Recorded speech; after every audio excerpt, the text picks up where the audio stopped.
All right, so this is our first video lesson for Unit 2. And as you can see, based on our starting slide here, we're talking about Chapter 7, Atomic Structure, also something called periodicity, which will come up here at the end of the unit. Today, what you're going to see is, I think you'll find it to be review from first year chemistry. You're going to see information from labs that you might remember, and also some calculations that you've seen before. So I don't think it should be too tricky for you today. We will be talking about electromagnetic radiation, as you can see on this slide, what that really means, and then also doing some calculations with that. And then finally, what light actually is, which is the 7.2 section, the nature of matter. So as far as what electromagnetic radiation is, it's not anything it's super tricky. Light from the sun counts as electromagnetic radiation. Energy from something like a microwave oven counts as electromagnetic radiation. Something scary, kind of x-rays here, something that could cause you cancer. Something as simple as just heat from a fireplace. All of these things are very different from each other. Some of them are dangerous to us, some of them in high doses are dangerous to us. But any visible light that you see, it also includes infrared radiation. Basically, all of these fall under the same category of electromagnetic radiation because of the wave-like behavior that they exhibit. And that'll be something that we'll talk about here in just a little bit, so kind of hold that thought for a second. So a few specific things that we need to know about waves, and again, this is where you're going to see some review from first year chemistry. We need to know about wavelength. Wavelength, as I will show you on the next slide in picture version, distance between two consecutive peaks or troughs in a graph. So from if you've ever looked at a sine curve or a cosine curve or anything like that, you can talk about wavelength of those. We'll be using the Greek letter lambda, which is this fancy guy right here.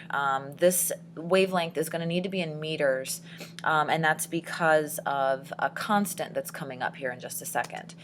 The frequency, essentially the definition on the screen, but essentially it's just how fast is this wave going up and down.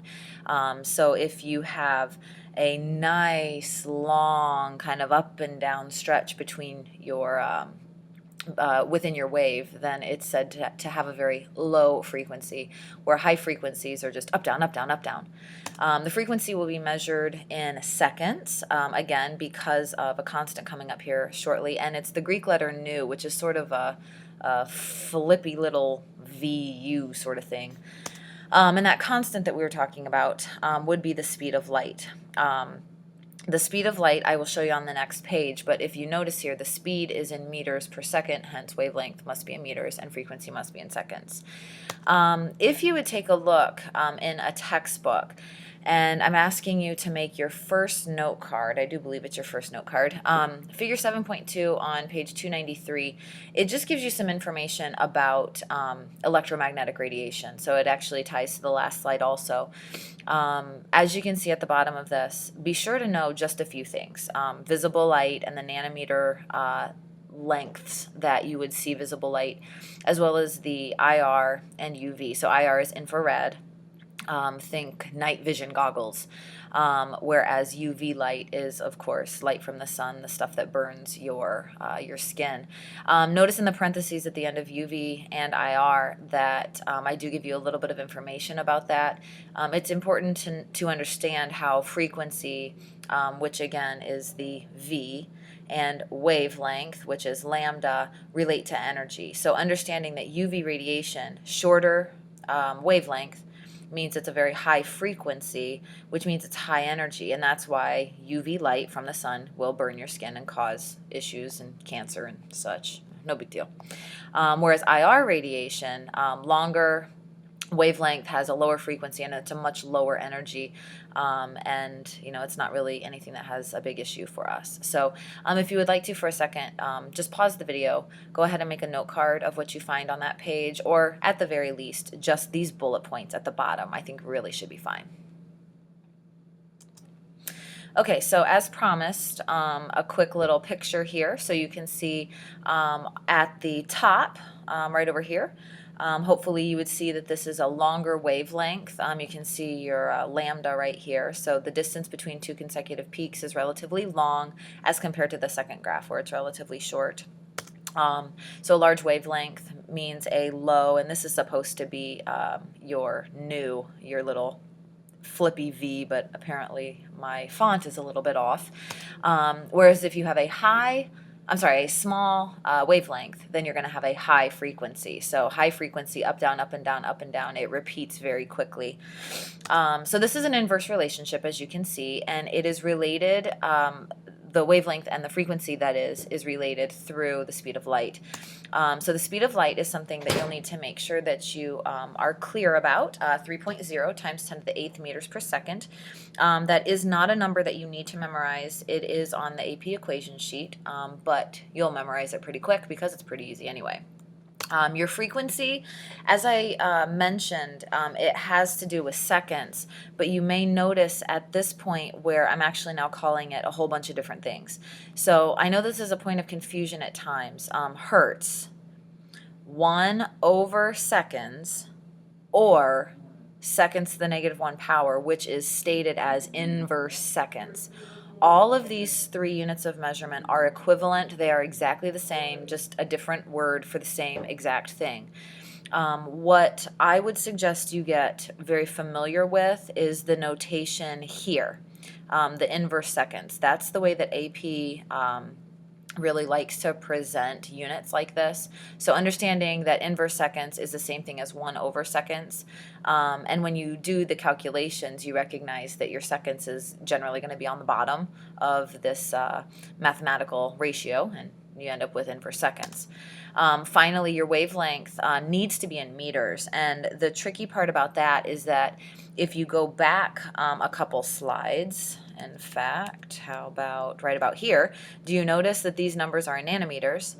And so given that those numbers are in nanometers, when we go back here, hopefully you recognize that you're going to have a little metric conversion to do here. So you will generally be given wavelengths in nanometers, convert them to meters so that they will work with your speed of light constant. So that is your equation in the corner there. C, the speed of light, equals nu times lambda, or lambda nu, however you want to say it. So that should be something that you've seen before from general chemistry. And again, this should all be review at this point. So just to do a sample exercise, if you would take a look in your textbook at exercise 7.1, which is on page 294, please take a moment to read the question and pause the video while you do so. Okay, so you've read the question. The basic question here is, what frequency is red light with a wavelength of 650 nanometers? And given that they're using these keywords of frequency and wavelength, and you have a wavelength amount in nanometers, that should lead you to exactly the equation that we were just talking about. So we'll need to use C equals lambda nu. So there's my actual nu symbol again. So you have to convert nanometers to meters. And that would be done mathematically in this way. So hopefully you recall that 1 nanometer is very, very, very small. In fact, it's a billion times smaller than a meter. So using dimensional analysis, this idea of using a horizontal line for division and a vertical line for multiplication. So technically the mathematics here are 650 times 1 divided by 1 times 10 to the 9th, and that will give you the value here. I would like you to make sure that you can enter that into your calculator appropriately. That's always an issue in chemistry using the EE button, so please make sure that you are doing that properly to use the E button. So when you put this into your calculator, it should be 1E, which stands for the whole times 10 part. So it should be 1E and then 9. And that is 1 times 10 to the 9th in your calculator. So you now have your meter value. You plug that meter value in as your wavelength and your speed of light constant, and you solve for frequency, and you get the following answer. Notice that I'm just offering it two different ways. I did indicate to you that this is the way that you should get comfortable with, and it makes sense because when you take the meter here and bring that over here, that would cancel out the meters algebraically and leave you with a 1 over seconds, which is the inverse seconds. But again, that's the same thing as a hertz, which is abbreviated capital HZ. So just get familiar with that. Okay, so next, just talking a little bit about the nature of matter and actually really what it is. And don't get too concerned over all of this information. It's just more of something to have kind of in your arsenal of like things to know, things I know about matter. Because this really is Einstein stuff at this point. So as you can see here, there were discoveries by two different guys, Einstein and a guy named Max Planck. And we'll talk about Planck in just a second because he did some cool stuff and figured out a constant that we'll use in a bit. But they were able to understand how light actually connected to energy. And in fact, it is the relationship of light's, what's that stand for again? Frequency, right, good job. So it's light's frequency and how it relates to energy. So you might notice in the previous equation, all we did was frequency and wavelength, but energy wasn't in there, and that was something we talked about already today. So Einstein proposed something called, it sounds super smart, the wave-particle duality of light. Ooh. Basically, he's saying that light has characteristics of both waves and particles. Do me a favor, if you would like, when we come to class tomorrow, I'll go ahead and draw a little picture on the board and try to explain what this whole light moves in waves but is made of particles kind of thing means. So maybe make a note, ask me that question tomorrow, and I'll draw a picture for you. So basically Einstein came up with this proposal of how light moves and what light is really made of, and then Planck took that information and then came up with this equation for, oh, this is a big word right here, the quantization of energy. Well, quant means quantity, so basically he's just saying that I'm going to come up with this equation that's going to tell you an exact number for the amount of energy. It will be in joules for what a wave actually has. So basically what he did was he gave us the second equation that you may remember from general chemistry, and it is the way that we actually now will calculate energy.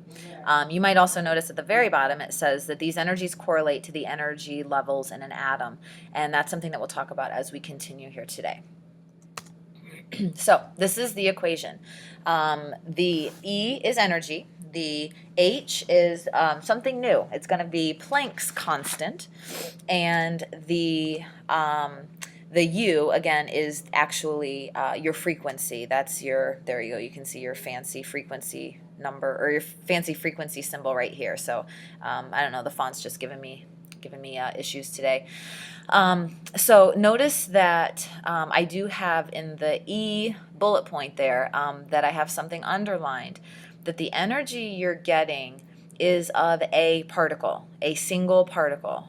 It will be measured in joules, and that relates to Planck's constant, which you can see 6.626 times 10 to the negative 34th has the joules in it, and it's a multiplication by seconds, so it's joule seconds is actually how you say it.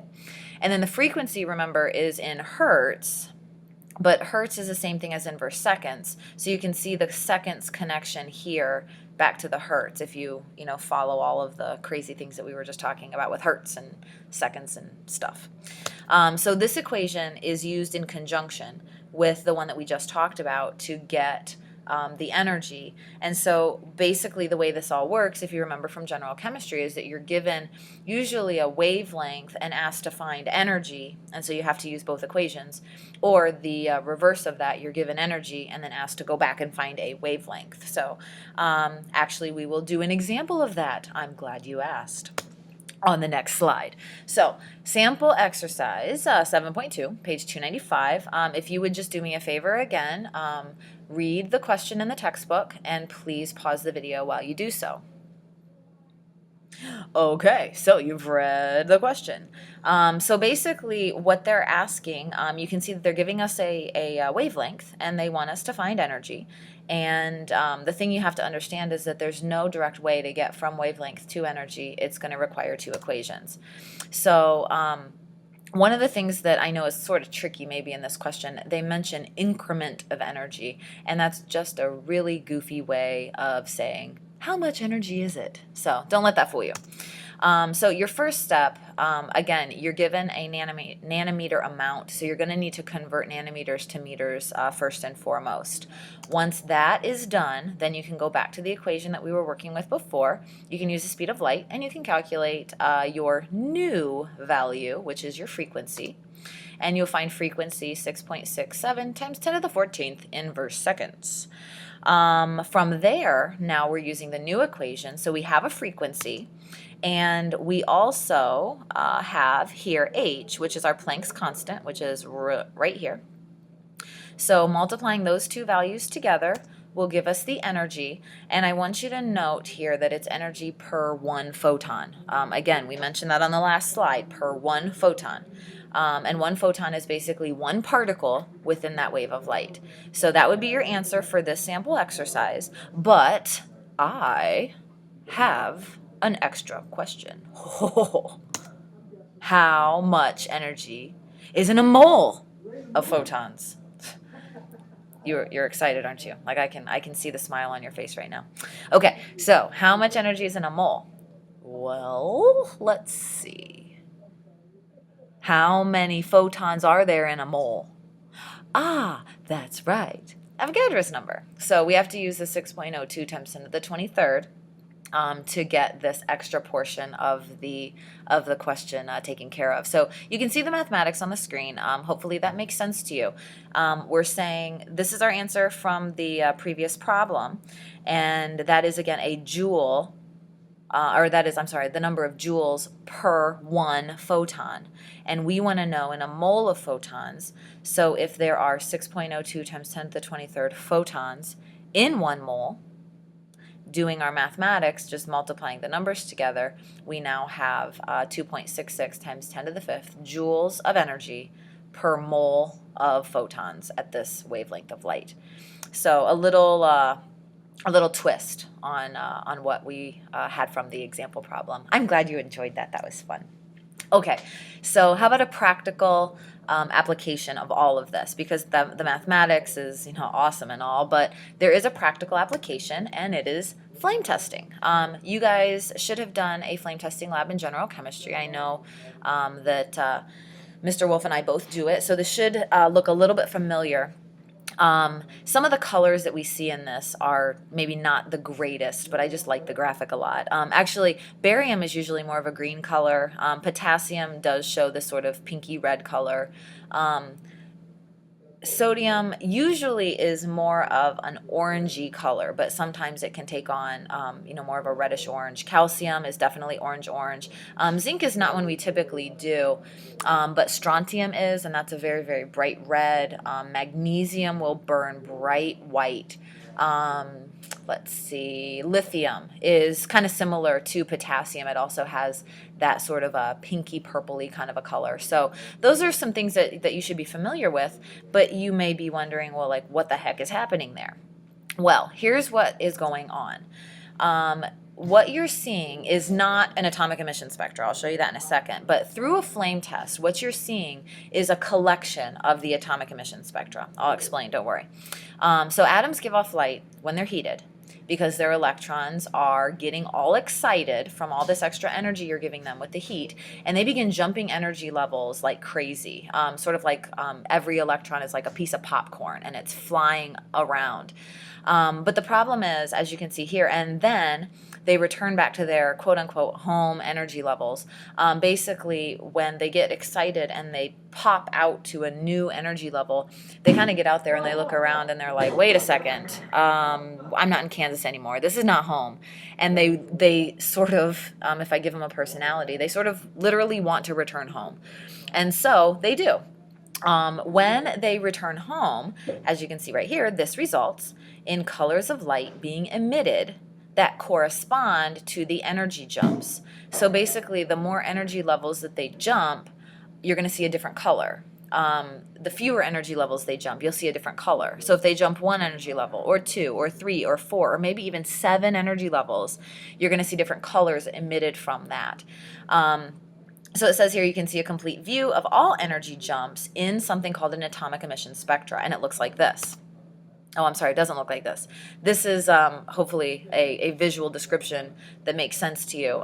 You can see energy levels. So n equals 1 is your first energy level. N equals 2 is your second energy level. Your third energy level, you could see this would be n equals 4, 5, and finally 6, and we could keep going. So these arrows represent, as it says, excitation. So we apparently have some electrons that are in the first energy level, and we're showing that this electron could actually jump from the first energy level to the second. Or it could jump from the first to the third, or the first to the fourth.